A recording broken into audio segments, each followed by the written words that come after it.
Birodar, agar hojatingiz bo'lsa, Allohga ishingiz tushib turgan bo'lsa, boshingizda bir musibat bo'lsa, mana shu namozni o'qing va hojatingizni Alloh taolo qanday chiqarishini tomosha qiling. Shu namozni agar qodir bo'lsangiz bir kunda bir o'qing. Umringizda bir marta bo'lsa ham o'qing. Shu namozni o'qilish tartibini tushuntirganlar Rasululloh.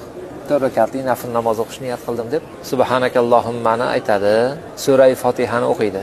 Zam sura qilgandan keyin rukuga ketish kerak edi.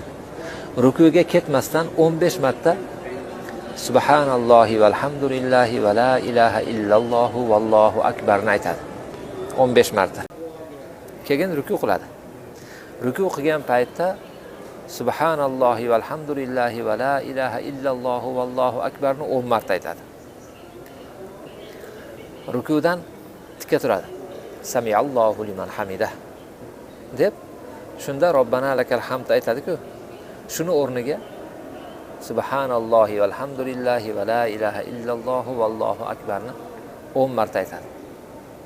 Keyin sajdaga boradi. Sajdada subhan robbiyal a'lani o'rniga subhanallohi valhamdulillahi va la ilaha illallohu vallohu akbarni 10 marta aytadi. Sajdadan o'tiradi. Yana 10 marta aytadi. Yana sajdaga boradi. Yana 10 marta aytadi. Ikkinchi rakatga turmay o'tirib yana 10 marta aytadi. Shunda 75 marta bo'ladi. Mana shu tartibni 4 rakatda takrorlaydi. Bu namozni otini tasbihlar namozi deydi.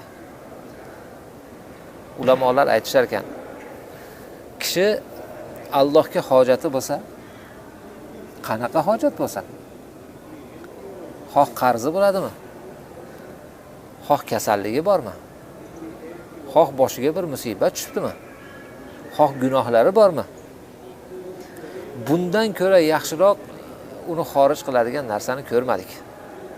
Hojat uchun tasbih namozidan yaxshi narsa ko'rmadik. Birodar, agar hojatingiz bo'lsa, Allohga ishingiz